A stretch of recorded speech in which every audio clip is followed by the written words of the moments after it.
Thank God for that break. My voice is giving way. This matchup, I am so excited about this. The conclusion of this matchup, we've been waiting for almost a month to see what happens between these two superstars of teams, tag teams here in XEW.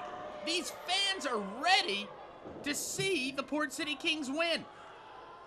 And Casey McKnight begging Charlie Dreamer to pull all the strength inside him to get up and tag him in, because Casey McKnight, he believes that he can finish up this matchup, but Zane Dawson is thinking otherwise with that nerve pinch on Charlie Dreamer, a move that could paralyze a normal man.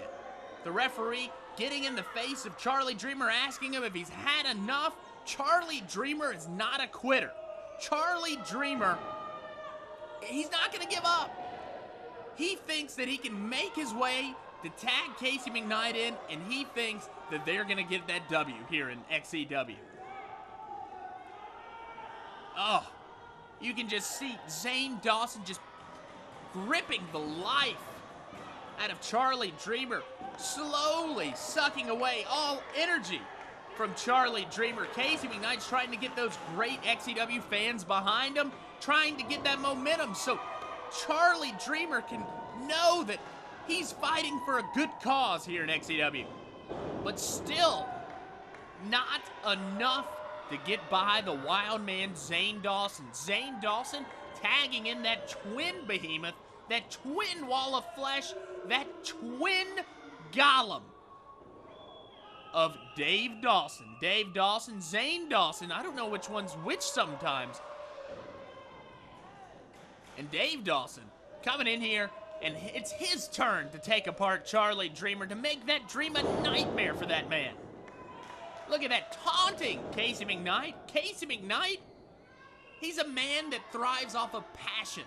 This man, you can't take the fire burning inside this man for granted, because Casey McKnight, he can't control his actions sometimes. Look at this.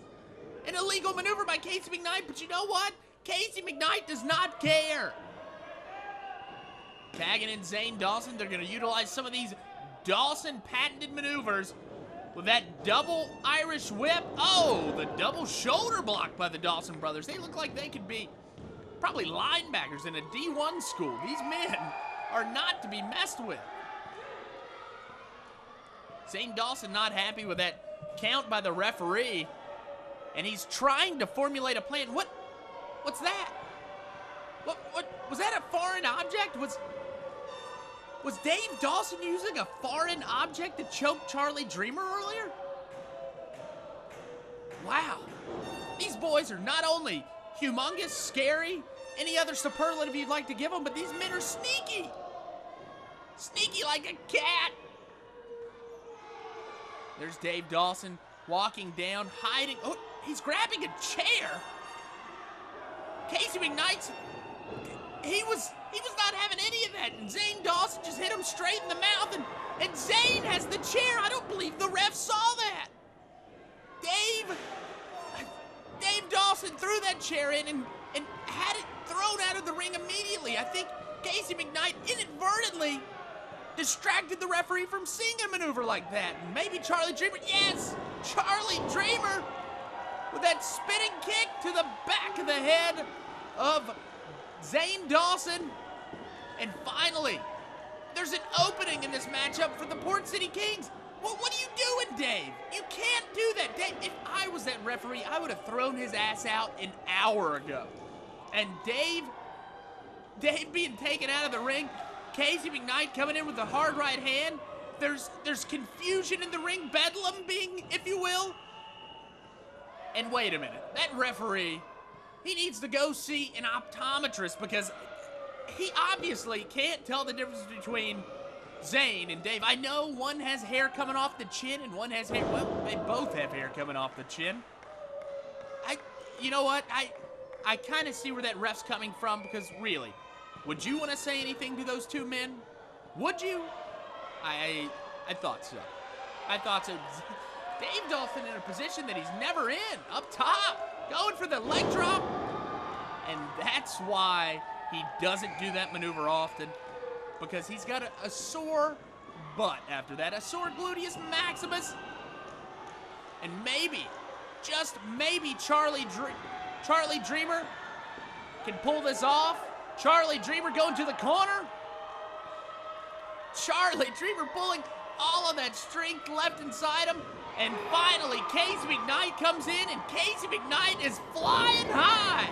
Casey McKnight with the momentum of a stampeding rhinoceros, coming in with those hard right hands to Dave Dawson's face, and now to Zane Dawson.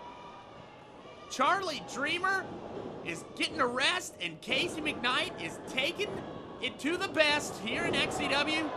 Casey McKnight, nice leg kick right there, and going for the cover. That momentum is still not enough to put down these two men. These two men are like trying to sedate a bear. You have to use a little bit more formula than you usually do, because these men take a lot. Look at that. That right there, you have to capitalize on those mistakes these Dawson boys have. The Dawsons may be the scariest men in here in XEW, but you know what? The Dawson brothers, they have a lot of momentum going in this matchup. Both of them going up top, going for that double suplex, but not enough. Look, oh!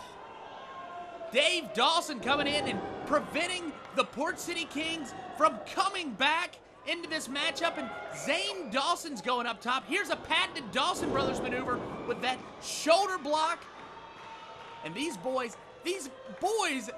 men rather, have been wrestling for the past 30 minutes. These men are exhausted now, and either team could win. We don't know who's going to win this matchup, but it looks like the Dawson brothers have the edge right here with a patented Dawson maneuvers. There's Casey McKnight. What's this? This looks like the Wave Transit. There you go, my friend. And Casey McKnight with that German suplex, Charlie Dreamer with that super kick, and there are your winners, the Port City Kings.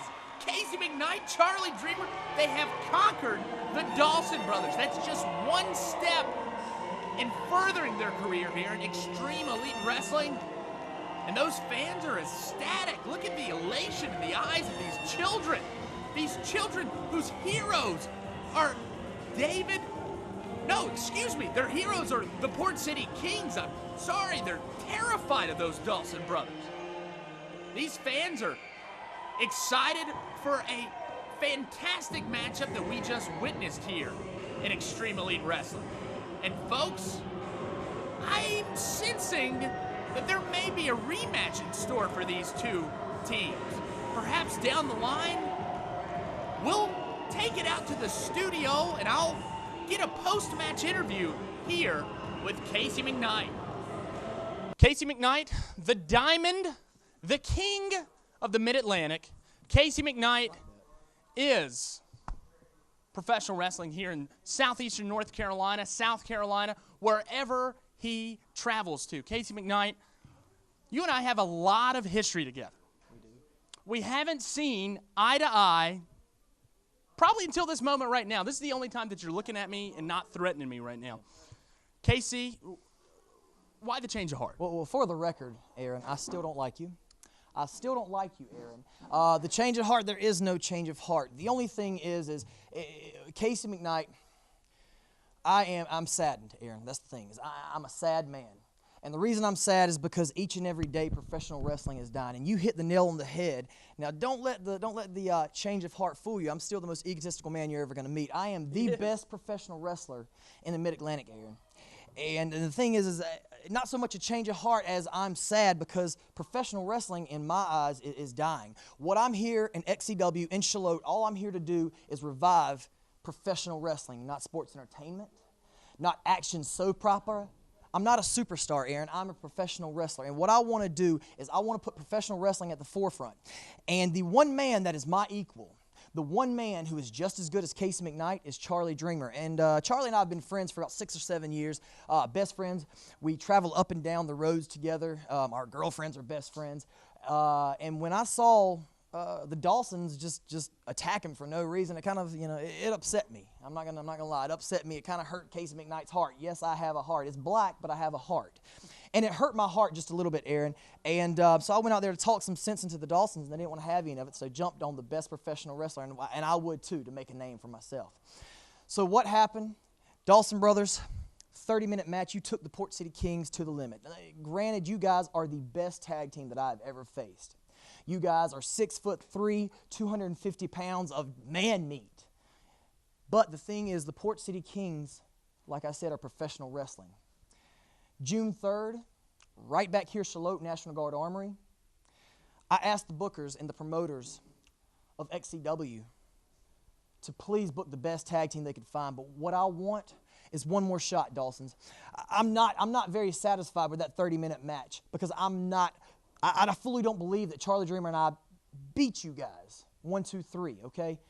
Everybody gets lucky every once in a while. What I want, June 3rd, Dawson Brothers, please come back. Please take the money. I don't care how much it is. I'll give you money out of my pocket. Come back June 3rd, Charlotte National Guard Armory.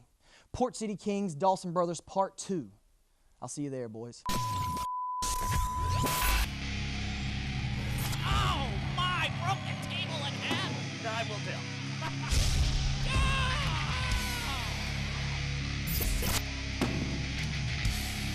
My God! Look at that! You only did that in a live event! Oh, devastating suplex! Folks, this could be bedlam here in the arena! Oh my God!